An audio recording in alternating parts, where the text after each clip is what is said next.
Para saudara dan saudari yang Tuhan cintai, selamat pagi dan selamat bertemu lagi dalam Renungan Harian edisi hari Rabu tanggal 16 September 2020. Hari ini gereja merayakan peringatan wajib Santo Cornelius, Paus dan Martir, Santo Cyprianus, Uskup dan Martir.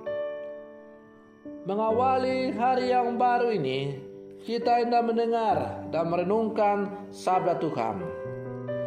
Marilah sebelum kita mendengar dan merenungkan sabda Tuhan, kita berdoa. Dalam nama Bapa dan Putra dan Roh Kudus. Amin. Allah Bapa, Gembala, para gembala kami, Engkau telah memberi umat-Mu pemimpin setia dan martir perkasa, yaitu Santo Cornelius dan Santo Cyprianus.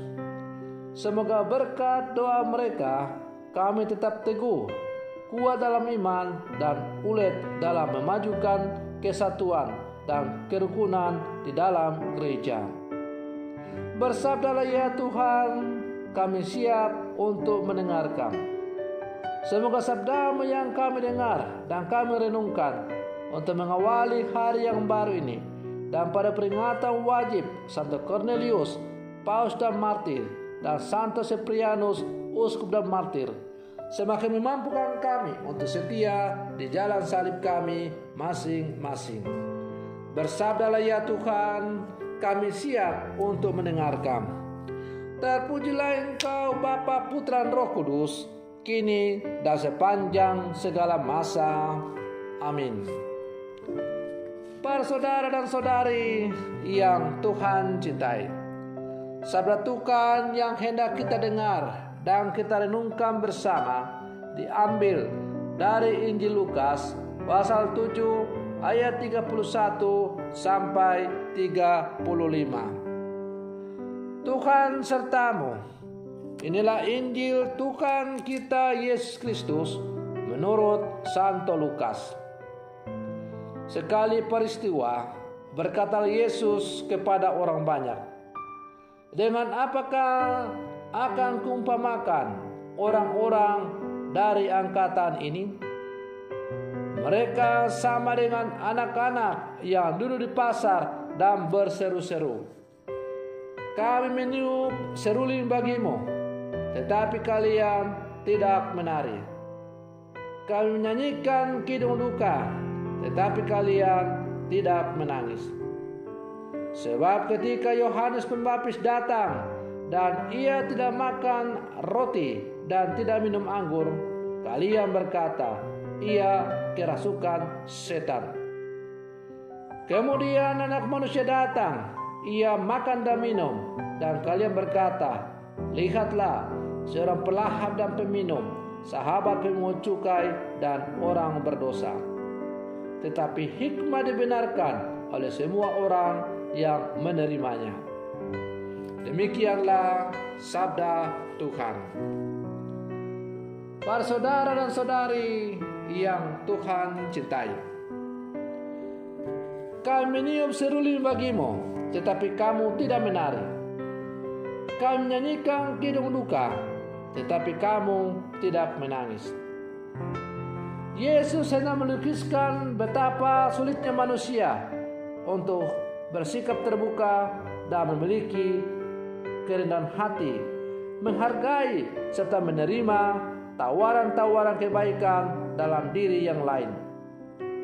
Kekerasan hati dan keangkuhan religius semacam inilah yang membutakan para Farisi dan ahli-ahli Taurat untuk menerima kebaikan Allah melalui baptisan Yohanes. Tawaran cinta Allah bahkan ditolak dengan pengabaian dan penistaan kehadiran Yohanes dan tindakan Yesus. Para saudara dan saudari yang Tuhan cintai, sikap acuh tak acuh, pengabaian dan pelbagai keangkuhan keagamaan acap kali terjadi dalam kebersamaan hidup dengan sesama. Betapa sering tindakan kebaikan yang dilakukan oleh seseorang dilabeli dengan nada sumbang. Betapa sering kita berdiam dalam menara gading religiositas kita dan label ideologi tanpa mau terbuka terhadap kebersamaan dengan sesama. Apa artinya bila kita menyebut diri beragama dan beriman kalau hidup kita dipenjara oleh kepentingan diri, suku, kelompok, atau agama tertentu? Tawaran cinta Allah terbuka untuk semua orang. Sifat universalitas kasih Allah dikaruniakan kepada siapa saja tanpa pandang bulu, tanpa memandang latar belakang, suku, agama, dan ras. Ia terbuka untuk setiap orang yang menerima tawaran itu. Oleh karena itu, kita tidak boleh mengklaim bahwa tawaran Allah itu hanya untuk kelompok tertentu. Para saudara dan saudari yang Tuhan cintai, beriman secara dangkal, sekedar identitas dengan pola pikir yang sempit, seperti halnya tong kosong yang nyaring bunyinya. Ketika kita memukul tong yang kosong, kedengaran bunyinya nyaring, tetapi ternyata isinya kosong. Maka nyaring bunyi dari tong yang kita toki itu bukan karena ia memiliki isi, tetapi karena ia tidak memiliki isi. Hendaklah kita seperti padi yang semakin berisi, semakin merunduk. Artinya, orang yang semakin maju dalam hidup keagamaan dan semakin beriman, ia akan semakin merendahkan diri di hadapan Tuhan. Para saudara dan saudari yang Tuhan cintai, kita pasti mengenal lagu rohani yang sangat terkenal. Hidup ini adalah kesempatan. Ya, hidup ini adalah sebuah kesempatan. Dan kesempatan itu tidak datang 2 kali, tetapi ia hanya datang untuk 1 kali. Oleh karena itu, selama masih ada kesempatan, mari kita menjadikan hidup kita sebagai rahmat dan berkat bagi sesama. Sehingga ketika kita sudah tidak berdaya lagi, kita tidak menyesal karena hidup kita telah menjadi berkat bagi sesama. Para saudara dan saudari yang Tuhan cintai, kita adalah murid-murid Yesus yang hidup di zaman sekarang.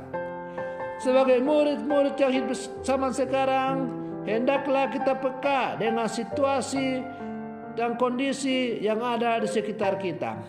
Mari kita menyatakan empati kita dengan saudara-saudara kita yang mungkin memerlukan pertolongan atau uluran tangan dari kita.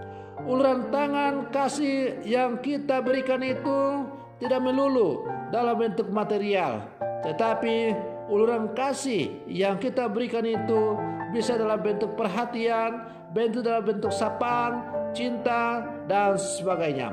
Kita berikan uluran tangan kasih kepada sesama kita sesuai dengan apa yang ada pada diri kita. Maka marilah kita pulang ke dalam kehidupan kita masing-masing dan kita berjuang setiap hari untuk selalu mengumandangkan tentang kasih Allah dalam kehidupan kita. Hidup ini adalah kesempatan, maka mari kita gunakan kesempatan ini untuk selalu mewartakan kasih Allah dalam seluruh kehidupan kita. Semoga demikian. Selamat pagi, Tuhan Yesus memberkati.